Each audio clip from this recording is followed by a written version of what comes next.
Selamat malam teman-teman semua. Hari ini saya akan membahas kuis tanggal 27 Oktober 2020 member premium bimbingan belajar bintang SKD CPNS sesi 1. Selamat menyaksikan.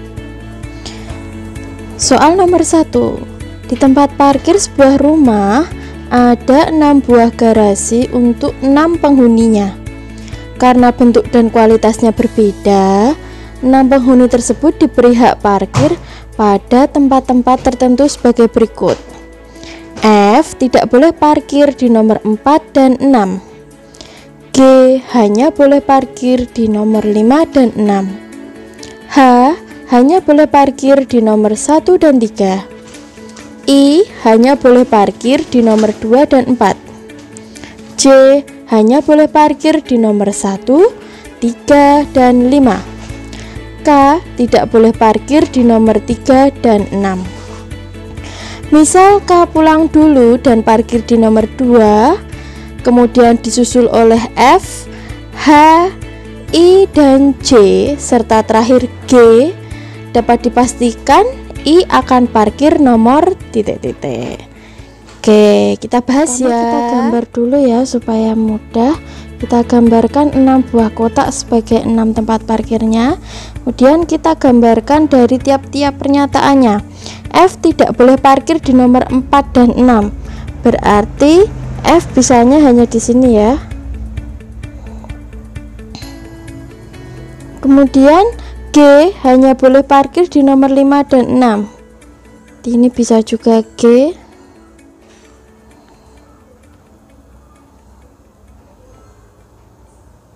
Oke, terus H hanya boleh parkir di nomor 1 dan 3. I hanya boleh parkir di nomor 2 dan 4.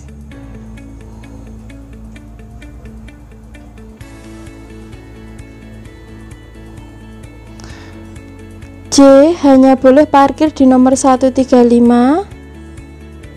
J, oke sini ya, J 1, 3 dan 5. Kemudian K tidak boleh parkir di 3 dan 6. K nggak boleh di 3 dan 6, berarti K bisa di sini. Terus dari soalnya, misal K pulang dulu dan parkir di nomor 2, berarti ini K otomatis parkir di nomor 2 ya. Jadi kita coret, kemudian disusul F, H, I, J, serta G. Urutannya F dulu, H, I, J, serta G. Nah ini yang otomatis sudah tinggal satu tempat kan I. Berarti kemungkinannya I kita coret.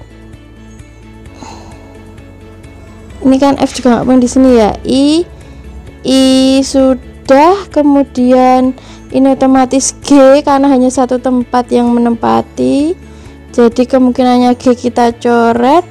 Nah ini kan tinggal 3 nih, F, H, sama J ya. Ini bisa di 3 tempat ini.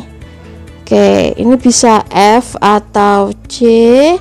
Ini bisa F, bisa H, bisa J. Ini juga bisa F, bisa H, bisa J.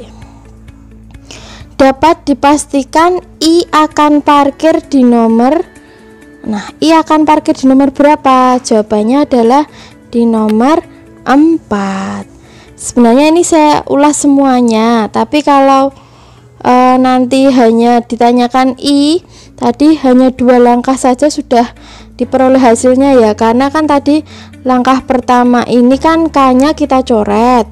K-nya kan otomatis di posisi nomor 2. Berarti kan K-nya di sini nggak mungkin, sehingga langsung diperoleh I-nya di nomor 4. Itu cara cepatnya seperti itu. Tapi di sini tadi saya jelaskan cara keseluruhan. Gitu ya teman-teman. Untuk soal nomor 1. Soal nomor 2. Salah satu asas pemerintahan yang baik adalah asas akuntabilitas. Nah, di sini ada kata akuntabilitas, yaitu A. Tersalurkan aspirasi berbagai kelompok masyarakat. B. Pemerintah harus bisa mempertanggungjawabkan tindakannya kepada masyarakat. C. Penyelenggaraan pemerintah harus dilakukan oleh orang yang ahli di bidangnya masing-masing. D. Penyelenggaraan pemerintah daerah harus bisa dijalankan dengan baik tanpa menghabiskan waktu dan tenaga. E. Penyelenggaraan pemerintah daerah itu harus bekerja dengan baik sesuai dengan tujuan semula. Nah, kalau ada akuntabilitas itu artinya dapat dipertanggungjawabkan, sehingga jawabannya adalah B. Kita lanjutkan di nomor 3. Rino adalah seorang lulusan SMP yang saat ini belum melanjutkan kuliah. Nah, ini maksudnya SMA. Kepala desa meminta dia untuk membantu mengajar di suatu sekolah di desa itu. Apa yang kamu lakukan jika menjadi orang tersebut? Nah, di sini ada sebuah kesempatan ya. Jadi kita ada kesempatan untuk membantu mengajar, maka apa yang akan kita lakukan? A. Tidak mau karena tidak digaji. Nah, ini bukan sikap yang baik. Mau asalkan dibayar walaupun sukarela, ini juga masih mengharapkan imbalan. D. Mau dengan melihat jam waktu kosong untuk hal tersebut. D. Mau dengan semangat sekalian mengasah kemampuan mengajar. Nah, ini yang paling bagus ya. E. Mempertimbangkan terlebih dahulu karena saya masih lulusan SMP. Nah, maaf ya SMA. Sebenarnya yang paling tepat yang akan kita lakukan adalah yang D, karena ini semangat berprestasi atau semangat melakukan suatu kegiatan tanpa mengharapkan imbalan. Soal nomor 4. Dalam suatu kejadian kecelakaan pesawat yang sangat parah karena memakan banyak korban jiwa, ternyata Anda menjadi salah satu korban yang berhasil selamat dari kecelakaan itu dengan luka trauma dan fisik yang cukup parah. Setelah beberapa bulan Anda berhasil sembuh secara fisik, namun meninggalkan bekas trauma psikis yang mendalam. Lalu Anda sebagai ASN diberi tugas penting keluar daerah yang dimana hanya bisa dilalui dengan naik pesawat. Apa yang akan Anda lakukan? Nah, ini suatu tantangan ya bagi kita ya. A. Menyelesaikan tugas dengan penuh tanggung jawab dan dengan sepenuh hati. B. Menyelesaikan tugas dan tetap berpegang teguh menjadi seorang ASN. C. Tidak akan menolak karena merupakan amanah yang diberikan atasan.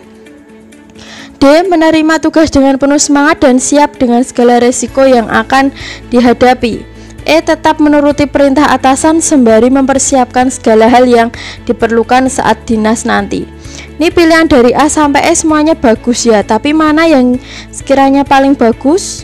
Ya, yang paling bagus di antara pilihan A sampai E adalah yang A, karena di sini ada kata tanggung jawab dan sepenuh hati.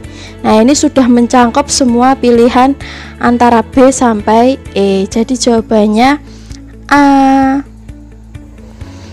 Kita lanjut di soal nomor 5 ya. Saya adalah seorang pegawai di perusahaan perdagangan. Saya memahami bahwa Indonesia memiliki keunggulan mutlak dalam perdagangan internasional untuk beberapa jenis produk. Visi saya terhadap kondisi tersebut adalah, nah ini berarti kita harus ada kreativitas dan inovasi ya. A. Saya mengusulkan kepada atasan untuk mengoptimalkan perdagangan produk-produk tersebut karena memiliki keunggulan harga murah dan ketersediaan barang. Oke. B. Hal itu sudah ditangani oleh karyawan lainnya karena di kantor Kementerian Perdagangan ada banyak rekan lain. Ini bukan jawaban yang tepat. C. Saya kurang berani. Nah, ini juga bukan jawaban yang tepat. Saya kurang yakin. Ini juga tidak tepat. Saya berusaha menunjukkan keunggulan produk itu agar diketahui pimpinan. Nah, ini baru melakukan usaha. Berarti yang paling bagus yang langsung bukti nyata. Yang mana yang teman-teman, terima kasih pembahasan atas kuis hari ini. Semoga bermanfaat.